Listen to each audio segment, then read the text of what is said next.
Hello friends, नमस्कार। Ranker maker में आप लोगों का स्वागत है। देखिए, आज का जो टॉपिक हमारा घास के मैदान, तो बात करेंगे घास के मैदान के बारे में। ये कहाँ पे, कौन से देश में कौन से घास के मैदान पाए जाते हैं और इनका विस्तार कैसे है, कितने अक्षांश पे कौन से घास के मैदान है, ये सारी चीज़ें देखेंगे। ठीक है। और इसके बाद हम लोग प्रीवियस ईयर क्वेश्चन पेपर देखेंगे। यूपीएससी का हो, आपका यूपीपीसीएस हो, एंड अदर अदर कोई भी स्टेट हो, मतलब समझ रहे हैं हम। गला भी आज खराब है, तो कोई भी स्टेट्स के अगर पीसीएस आप देने जा रहे हैं, जैसे बिहार की वैकेंसी आ गई, तो सबके लिए आपको सारे क्वेश्चन यहाँ मिलने वाले। ठीक है। हाँ, क्वेश्चन शुरू करते हैं। हाँ, चैनल तो आप लाइक सब्सक्राइब कर ही लिए होंगे।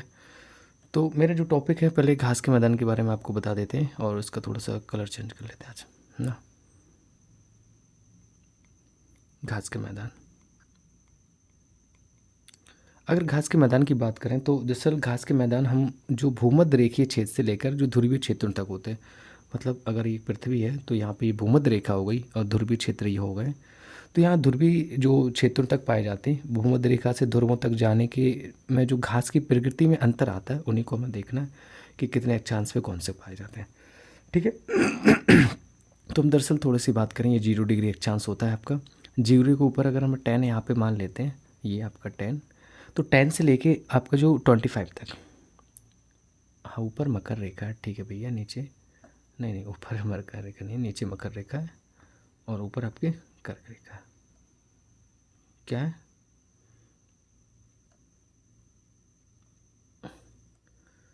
अरे ठीक है भैया, ये मकर है, ऊपर कर्क है। तो जो उष्णकटिबंधीय हम बात करेंगे, उष्णकटिबंधीय घास के मैदान है। तो आपके जो भूमध्य रेखीय जो प्रदेश है ना, भूमध्य रेखीय प्रदेश से ये उत्तर और दक्षिण में अगर हम 10 डिग्री जाएंगे, यहाँ से अगर मतलब मैंने कहा ये 10 डिग्री है, तो 10 डिग्री यहाँ तक अगर आ रहा है, नॉर्थ या टू साउथ तक, तो ये पूरा एरिया आपका कैसा पाया जाएगा। यहाँ पे हम बात करेंगे तो ये आपके उष्णकटिबंधीय पाए जाएंगे। कैसे? अभी इन्हीं पे क्वेश्चन देख लेना कैसे क्वेश्चन आते हैं, समझते जाना। मैं ज़्यादा लिखूंगा नहीं, आपको समझना है। उष्णकटिबंधीय, ठीक है। इतना लिख दिया, समझ में आ गया होगा। कहाँ से? 10 डिग्री नॉर्थ से लेके 25 डिग्री, मतलब हम ऐसे बोलते हैं कि हाँ 10 डिग्री नॉर्थ से लेके 25 डिग्री नॉर्थ, 25 डिग्री साउथ तक। ठीक है। मतलब भूमध्य रेखा को 10 डिग्री के आसपास छोड़ के। तो घास की प्रकृति में अंतर के आधार पर हम घास के मैदानों को 2 भागों में बोल सकते बांटते हैं। कौन कौन सा था? पहला आपका हो गया था उष्णकटिबंधीय, दूसरा होता है शीतोष्णकटिबंधीय। शीतोष्ण की अगर हम बात करेंगे तो शीतोष्ण आ जाता है आपका 30 डिग्री पे। अगर हमने यहाँ 30 डिग्री लिया नॉर्थ में, तो 30 डिग्री साउथ में भी कहीं ले लेते हैं। ये साउथ में होगा, ये नॉर्थ में। ठीक है। तो इनसे लेके 45 डिग्री तक अगर हम जाएंगे, कितने डिग्री तक? ये मान लिया मैंने 45 डिग्री है, तो 45 डिग्री तक अगर आ रहे हैं, तो 30 डिग्री से लेके 45 डिग्री तक आपका शीतोष्णकटिबंधीय घास के मैदान, ये दोनों क्षेत्र में आप चाहे नॉर्थ हेमिस्फीयर में हो या साउथर्न हेमिस्फीयर में पाए जाते हैं। उत्तरी गोलार्ध में कहीं कहीं पर ये 50 उत्तरी अक्षांश तक भी विस्तार है इनका। थोड़ा सा उत्तरी गोलार्ध में तो वैसे भी आपको पता है महाद्वीप पाए जाते हैं ज़्यादा, तो वहाँ पे विस्तार है। ओके, क्लियर है। तो थोड़ा सा विश्व में जो प्रमुख घास के मैदान हैं उनके बारे में देख लेते हैं। जैसे अगर हम बात करेंगे, आपका जो स्टेपी है, हाँ क्वेश्चन में भी है, बट मैं थोड़ा सा अपने से बता देता हूँ, कुछ चीज़ें छूटना एक्स्ट्रा थोड़ा जो लेके। स्टेपी है, ये तो आपका यूरेशिया में पाया जाता है। यूरेशिया का मतलब हो गया कि कहीं ना कहीं ये यूरोप में और एशिया में दोनों जगह पाया जाएगा। यूरोप एंड एशिया में, ओके, दोनों जगह पाया जाता है। फिर प्रेरी की बात करें हम, प्रेरी जो आपका घास के मैदान है, इसकी अगर बात करेंगे तो उत्तरी अमेरिका में, मतलब नॉर्थ अमेरिका हो जाएगा NA। ओके। बेल्ट, तो बेल्ट की बात करेंगे, ये दक्षिण अफ्रीका, मतलब साउथ अफ्रीका ऐसे। ओके, साउथ अफ्रीका है ये। नेक्स्ट, पंपास की बात करते हैं।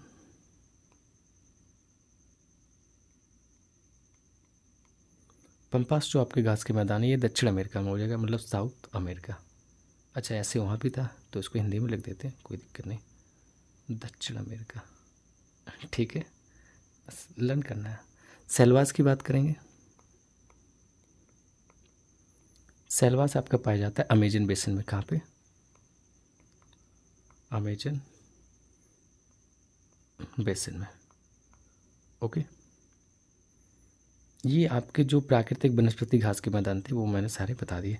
नेक्स्ट थोड़ा सा बात करते हैं सवाना जो घास के मैदानों का विभिन्न क्षेत्रों में कैसे विस्तार हुआ वो देख लेते हैं।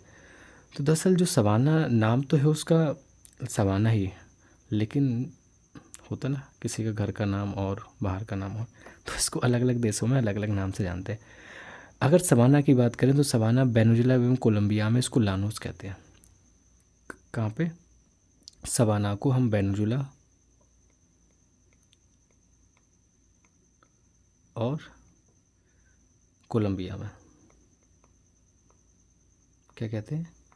इसको वहाँ पे लानोस कहा जाता है सवाना ही, लानोस कह रहे हैं, ठीक है।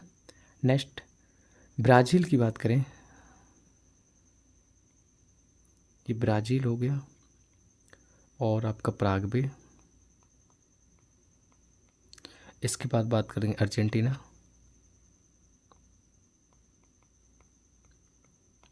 और क्या है? उरुग्वे। यहीं पे लिख देते हैं उरुग्वे। इन सब जगहों पे जो सवाना घास के मैदान है इनको कैंपास बोलते हैं। क्या बोलते हैं? कैंपास, ठीक है। तो याद करना है इसको। ये सब सवाना घासों जो घास के मैदान है इनके विभिन्न नाम हैं। तो ब्राज़ील हो गया, पराग्वे हो गया, अर्जेंटीना, उरुग्वे, इन सबको मतलब सवाना ही घास के मैदान को यहाँ पे कैंपास बोलते हैं। और आपका जो लानोस बोलते हैं इनको वेनेजुएला कोलंबिया में। Okay, next clear. कुछ महत्वपूर्ण बनलाइन इस चीज़ें भी पूछ दी, जैसे डाउन्स का नाम आ जाए तो डाउन्स आपका कहाँ पे हो जाएगा? डाउन्स जो घास के मैदान है ऑस्ट्रेलिया में बोल देंगे, है ना। ओके, ये आए हुए क्वेश्चंस की चीज़ें हैं, यूपी के लिए स्पेशल है, इस वजह से मैं इनको थोड़ा सा एडिशनल लेके चल रहा हूँ क्योंकि यूपी का पेपर पीसीएस का लगा हुआ है। प्रेरी, पंपास, बेल्ट, स्टेपी और डाउन्स घास के जो मैदान है ये सब कैसे शीतोष्ण कटिबंधीय घास के मैदानों में आ जाते हैं। बड़े शिकारों की भूमि, हम अगर एक क्वेश्चन पूछें किसे कहते हैं तो उष्णकटिबंधीय जो सवाना प्रदेश के हैं उन्हें हम बड़े शिकारों की भूमि कहते हैं। उत्तरी गोलार्ध में जो स्थलीय विस्तार अधिक होने के कारण वह मैदान जिसका विस्तार कहीं कहीं 50 डिग्री उत्तरी अक्षांश तक फैला है, तो अभी हम लोगों ने शुरू में ही देखा था, उसको हम शीतोष्ण कटिबंधीय घास के मैदान कहेंगे। ओके, ये थोड़ा सा एडिशनल इन्फॉर्मेशंस थी। इसके बाद हम अपने क्वेश्चंस करते हैं, किस टाइप के क्वेश्चंस अभी तक पूछे गए। तो शुष्क प्रदेश मरुस्थल की बात करेंगे, इसमें घास के मैदान, मोस्टली हमें घास के मैदान पर फोकस करना। क्वेश्चन पहला है कि काराकोरम मरुस्थल निम्नलिखित में किस देश में स्थित है? ठीक है, तो काराकोरम मरुस्थल की बात करें, ये मध्य एशिया के तुर्कमेनिस्तान में, तुर्कमेनिस्तान और आपका ये कजाकिस्तान में है। इसका जो 70% भाग है तुर्कमेनिस्तान में, इसको हम वहाँ पे तुर्कमेन काराकुम कहते हैं। इसका कुछ भाग कजाकिस्तान में भी पड़ता है, जिसे वहाँ पे कजाकिस्तान में अरल काराकुम कहते हैं। तो आयोग ने इस क्वेश्चन का डी माना था, मेरे को हम बोल देंगे तुर्कमेनिस्तान का आंसर। नेक्स्ट क्वेश्चन है नोबी कांतो मैदान निम्नलिखित में से किस देश में स्थित है? तो ये जापान में। नोबी कांतो मैदान जापान में स्थित, देखो यूपीपीएससी 2021 का क्वेश्चन है। नोबी का मैदान जो होन्शु द्वीप पर स्थित है, होन्शु, शिकोकू और सुकाडू, इन हमेशा तीनों से क्वेश्चन पूछा जाता है। यह तृतीय सघनतम जनसंख्या वाला क्षेत्र है। नगोया इस प्रदेश का बृहत्तम नगर है और नोबी मैदान क्षेत्र में चावल और सब्जियों की कृषि होती है। कांतो मैदान होन्शु द्वीप के मध्य में स्थित है और टोक्यो शहर इसी मैदान में स्थित है। कौन सा? टोक्यो शहर। सूची फर्स्ट को सूची सेकंड से मिलाना है, देश, घास के मैदान और आपका महाद्वीप दिए गए। तो अभी जस्ट हम लोगों ने देखा, डायरेक्ट आप देख लेंगे, नहीं देखा चलिए बता दीजिए।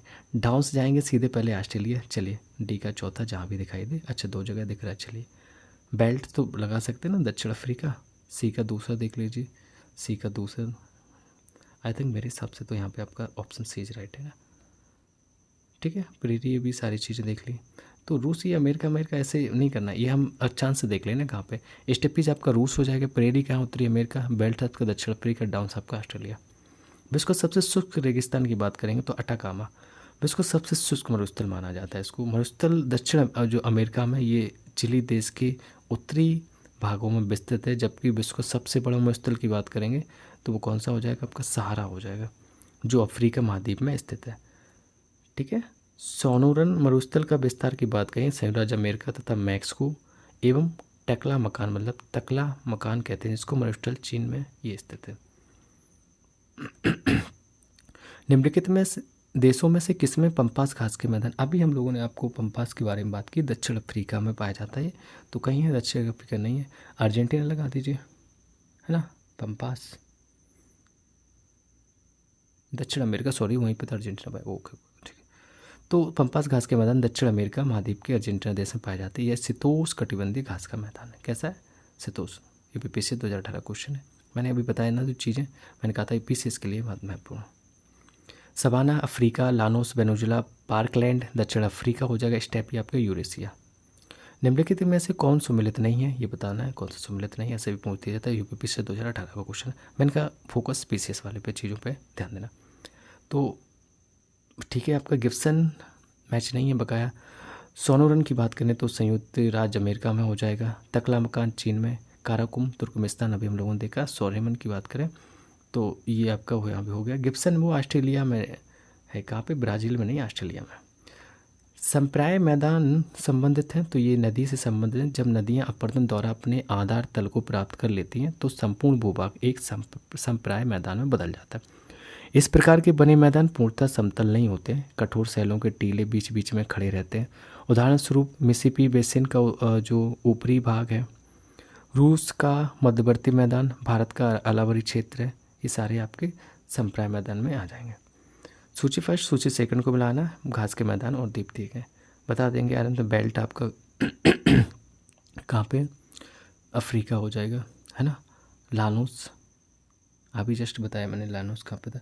वेनेजुला मिल जाए, कोलंबिया मिल जाए, अच्छा नहीं मिल रहा तो आप ऐसे अंदाज़ा लगा लीजिए, नॉर्थ अमेरिका में पाया जाता है वेनेजुला, या दक्षिण अमेरिका में। पेरेरीज पे चले जाइए आप, पेरेरीज कहाँ पाया जाता है? उत्तरी अमेरिका में, है ना। तो ये सी से उत्तरी अमेरिका, सी का पहला देख लीजिए कहाँ पे, option A is right, okay. हाँ, ऐसे ही तो कुछ ना कुछ चीज़ों को देखना पड़ेगा। लानोस दक्षिण अमेरिका, स्टेपी यूरोप, पेरेरी आपको उत्तरी अमेरिका, बेल्ट दक्षिण अफ्रीका। चलिए, दक्षिण अमेरिका में मध्य अक्षांशीय घास के मैदान का क्या नाम है? मध्य अक्षीय, तो पंपास हो जाएगा। मैंने बताया कि आपका जो पंपास दक्षिण अफ्रीका में ही पाया जाता है, तो पंपास घास के मैदान मुख्यतः दक्षिण अमेरिका महाद्वीप के अर्जेंटीना देश में अवस्थित है, परंतु इसका जो विस्तार है उरुग्वे, ब्राज़ील है। जी बताया तो था भाई। 7,77,000 वर्ग किलोमीटर क्षेत्र पर फैले पंपास घास के मैदान अत्यधिक उपजाऊ होते हैं। ये अटलांटिक महासागर से लेकर एंडीज पर्वत तक अर्जेंटीना और उरुग्वे में विस्तृत है। अन्य घास के मैदान पेरेरी आपके उत्तरी अमेरिका, बेल्ट दक्षिण Africa, steppes Europe. Great Victorian मरुस्थल कहाँ है? ऑस्ट्रेलिया, मैंने बताया सबसे बड़ा मरुस्थल। ग्रेट विक्टोरियन मरुस्थल ऑस्ट्रेलिया का सबसे बड़ा मरुस्थल है, या दक्षिण पश्चिमी ऑस्ट्रेलिया में स्थित है। कहाँ पे? दक्षिण पश्चिमी ऑस्ट्रेलिया। निम्नलिखित में से कौन सा मरुस्थल दक्षिणी गोलार्ध में स्थित है? तो दक्षिणी गोलार्ध का बताना आपको, कालाहारी। कालाहारी मरुस्थल दक्षिणी गोलार्ध में स्थित है, यूपीएससी 2015 का क्वेश्चन है। इस मरुस्थल का विस्तार है वो दक्षिणी अफ्रीका तथा बोत्सवाना में है, ओके। नेक्स्ट, निम्नलिखित में कौन से शीतोष्ण घास के मैदान यूरेशिया में पाए जाते हैं? अब बताइए। यूरोप, स्टेपीज, यूरोप, एशिया, रूस भी आ जाए तब भी स्टेपीज लगा देना। विश्व के प्रमुख शीतोष्ण कटिबंधीय घास के मैदान जैसे पेरी, संयुक्त राज्य अमेरिका, कनाडा में पाया जाता है। पंपास की बात करें अर्जेंटीना, बेल्ट दक्षिण Africa, downs Australia, steppe Eurasia, okay. Next, निम्नलिखित में से कौन शीतोष्ण घास के मैदान नहीं है? तो डी नहीं है आपका, सवाना शीतोष्ण घास का मैदान नहीं है, ओके। तो अफ्रीका की उष्ण घास के मैदान सवाना और शीतोष्ण घास के मैदान बेल्ट कहलाते हैं। दक्षिण अमेरिका के अर्जेंटीना में विस्तृत घास के मैदान को हम पंपास कहते हैं। ये भी यूपीएससी 2012 का क्वेश्चन था, मैंने कहा पीसीएस से रिलेटेड, इस टॉपिक से बहुत पीसीएस क्वेश्चन पूछता है। संसार का सर्वाधिक जनसंख्या वाला मरुस्थल, अब बता दीजिए सबसे ज़्यादा मरुस्थल कहाँ पे पाया जाता है? देखा था ना, सहारा, ऑप्शन ए राइट हो जाएगा, देख लेते हैं। अच्छा, सी दिया गया, क्वेश्चन एक बार रीड कर ले। सर्वाधिक जनसंख्या वाला मरुस्थल पूछा, जनसंख्या भी होना चाहिए। विश्व का सर्वाधिक जनसंख्या वाला मरुस्थल थार मरुस्थल, यहाँ जनसंख्या घनत्व 83 व्यक्ति प्रति वर्ग किलोमीटर है। मौसम बदलने का क्या कारण होता? कुछ मरुस्थल चीज़ों से ये सारी चीज़ देख रहे हैं। तो मौसम बदलने का कारण पृथ्वी का सूर्य के चारों ओर चक्कर लगाना, पृथ्वी लगाती, सूर्य नहीं लगाता। पृथ्वी का सूर्य के चारों ओर चक्कर लगाना, अपने अक्ष पर झुका होना मौसम बदलने का कारण। एक्सप्लेनेशन है मौसम बदलने का कारण पृथ्वी के सूर्य के चारों ओर चक्कर लगाना, वो अपने अक्ष पर झुका होना है। पृथ्वी पर ऋतु परिवर्तन इसकी अक्ष पर झुके होने के कारण तथा सूर्य के सापेक्ष इसकी स्थिति में परिवर्तन वार्षिक गति के कारण होता है। वार्षिक गति के कारण ही पृथ्वी पर दिन रात छोटा बड़ा होता है। स्थलाकृति दी गई है, महाद्वीप के दिए गए हैं, तो कहाँ पे कौन सी स्थलाकृति है देख लेते हैं। तो इसका डी, चलो ऑप्शन देख लेते हैं। आकांका गुहा की बात करेंगे तो ये आपका महाद्वीप पे जो स्थलाकृति किस महाद्वीप में पड़ेगी, दक्षिणी अमेरिका में। मेसेटा यूरोप में, सेरेनगेटी मैदान अफ्रीका में, गिब्सन डेजर्ट ऑस्ट्रेलिया में। ओके। मरुस्थल क्षेत्रों में जलहास को रोकने के लिए निम्नलिखित में से कौन से पर्ण रूपांतरण होते हैं, तो कटीले रूपांतरण किए जाते हैं यहाँ पे, है ना। कठोर और मोमी पर्ण नहीं, लघु पर्ण, पर्णहीनता, पर्ण की जगह कांटे। तीसरा जिसके साथ है हो सकता है 3 होना दिया उसमें, डी दिया है 1 2 3, हाँ 3 हो। तो यहाँ पे मरुस्थल में जलहानि रोकने के लिए 3 कारक होते हैं। कठोर एवं मोमी पर्ण लगाए जाते हैं, लघु अथवा पर्णहीनता पर्ण के स्थान पर कांटे। चूँकि मरुस्थलीय भूमि में पानी की कमी होती है तो पौधों को पर्याप्त पानी नहीं मिल पाता है। पानी की अनुकूलता को बनाए रखने के लिए पानी का ऑक्सीजन न्यूनतम हो, इसके लिए मरुस्थलीय पौधों की छाल कठोर और पत्ते का कांटों के रूप में परिवर्तित हो जाते हैं। नेक्स्ट क्वेश्चन नंबर 19 है, अफ्रीकी और यूरेशियाई मरुस्थल क्षेत्र के निर्माण का मुख्य कारण क्या क्या हो सकता है। ए है केवल यहाँ पे यह उपोष उच्च दाब कोशिकाओं या हाई प्रेशर सेल से अवस्थित होता है। तो बात करेंगे व्यापारिक पवनों की, यूपीएससी 2011 का क्वेश्चन है। व्यापारिक पवनों की आर्द्रता की पहुंच से दूरी महाद्वीप अथवा बड़े स्थल के पश्चिमी किनारे पर अवस्थित तथा ठंडी धाराओं का प्रभाव अफ्रीका और यूरेशिया मरुस्थल क्षेत्र के निर्माण को प्रमुख कारण है। इसके अतिरिक्त उपोष उच्च दाब केंद्रों हाई प्रेशर सेल में अवस्थित भी इसका एक महत्वपूर्ण कारण है। यह ठंडी धाराओं के प्रभाव में है जो उच्च शुष्कता की ओर ले जाती है। क्वेश्चन नंबर 20 है, निम्नलिखित रेगिस्तानों पर विचार करना है, उनके आकार के प्रतिक्रम बताना है। सबसे बड़ा सहारा लगाना, सहारा बी में, ग्रेट सैंडी मरुस्थल बी, अच्छा ठीक है भैया, पहला हो जाएगा सबसे बड़ा ग्रेट सैंडी मरुस्थल हो जाएगा, फिर आपका गोबी मरुस्थल, फिर आपका अरेबियन मरुस्थल, सबसे छोटे से सबसे विस्तर, ओके छोटे से इतना, चौथे पे सहारा मरुस्थल, मतलब सहारा मरुस्थल सबसे बड़ा। जल्दबाजी में गलत नहीं करना। तो छोटे से बड़े की ओर देखेंगे तो ग्रेट सैंडी मरुस्थल ऑस्ट्रेलिया में, गोबी मरुस्थल आपका मंगोलिया चीन, अरेबियन मरुस्थल पश्चिमी एशिया में, सहारा मरुस्थल उत्तरी अफ्रीका में। हीट वेव के संबंध में निम्नलिखित कथनों पर विचार करना है। तो 2 स्टेटमेंट दिए गए और इसको बताना। ऑप्शन डी इसका सही है, डी मतलब ना तो पहला ना दूसरा, तो हम डायरेक्ट रीड करते हैं। यदि किसी मैदानी इलाके का अधिकतम तापमान कम से कम 40 डिग्री या इससे अधिक तक पहुंच जाता है तो उसे हीट वेव माना जाता है। और यदि किसी पहाड़ी इलाके और अधिकतम तापमान कम से कम 30 डिग्री सेल्सियस या इससे अधिक तक पहुंच जाता है तो उसे हीट वेव माना जाता है। कहाँ? पहाड़ियों में 30 और नॉर्मल आपका 40।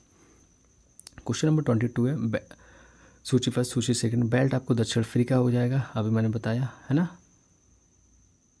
पंपास दक्षिण अमेरिका, ठीक है। तो ये 2 तो सीधे मिल गए, अब मैच कर लीजिए।